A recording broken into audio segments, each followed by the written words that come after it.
Today marks the official launch of a new LED light from Lume Cube. Now, Lume Cube are obviously most known for the Lume Cube, but this is something a little bit different because it's not a cube.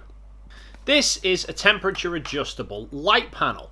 In the box, you not only get the light panel, but also a softening diffuser, a soft pouch, a 1/4 inch screw to hot shoe for mounting it onto your camera, a micro USB cable for charging it, and also a mini USB to USB-A adapter. This will let you run power from your light to, say, your phone or your camera, and acts like a power bank. So you take mini USB in there. I always carry a USB cable around with me. That into there, and then plug your phone in, and it's now charging. Power options, like I said, you get a micro USB cable included. There's also a port for USB Type-C, so either one will power it. The overall design is pretty simplistic. There's not really much to say. It's the same sort of size and weight as most common smartphones. It's got rounded edges all the way around to make it a little bit more comfortable to hold if you do want to use it as a phone. The only negative to this is without flat edges, you can't stand it up on its own. You'd have to use the hot shoe stand, and there's only a 1/4 inch screw thread on the bottom. The design is pretty simplistic. You've got this little display on the back, which I quite like. It gives you not only your color temperature and your power level, it gives you a battery indicator, but also a timer, so you know roughly how long you've actually got left on the battery, because those battery indicators aren't the most accurate things. Now, this is fully charged, and at 100% power, it's saying it's got about 1.7 hours worth of battery life. Now, at the time of filming this, it's not officially been released, but I believe, judging by the shipping label that came with this, it's priced around $145, which means, to my mind, the closest competitor to this would be the Bowling P1, which is $159, so it's only $15 more expensive. And this is where the Lume Cube hits a problem.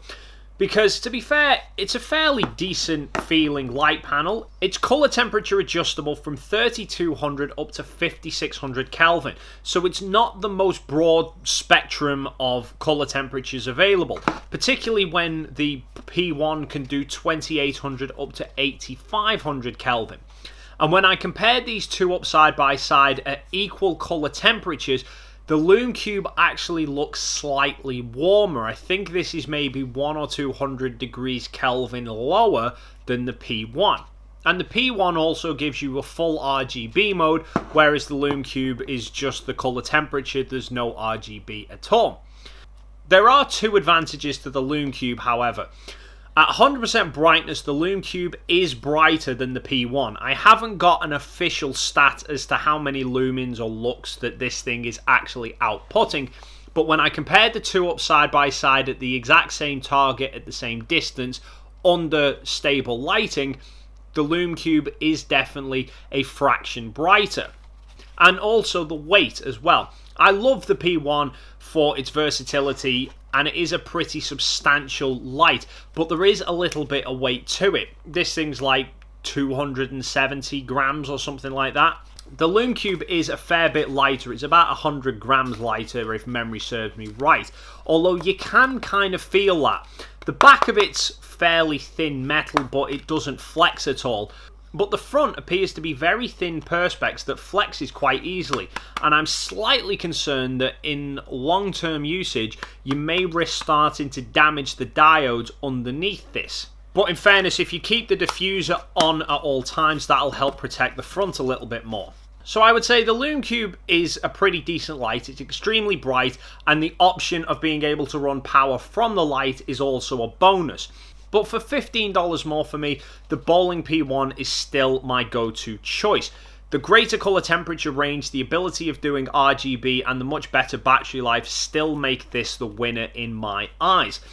However, if you couldn't give a rat's about RGB and you're just after a white light, then arguably the Lume Cube is the better choice. With that additional brightness, with the power bank capabilities, and you save yourself $15, this would be the choice. It's just not the choice for me.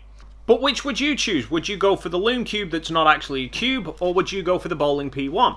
Leave your thoughts and comments in the box down below. Thank you so much for stopping by, and hopefully I'll see you in the next video.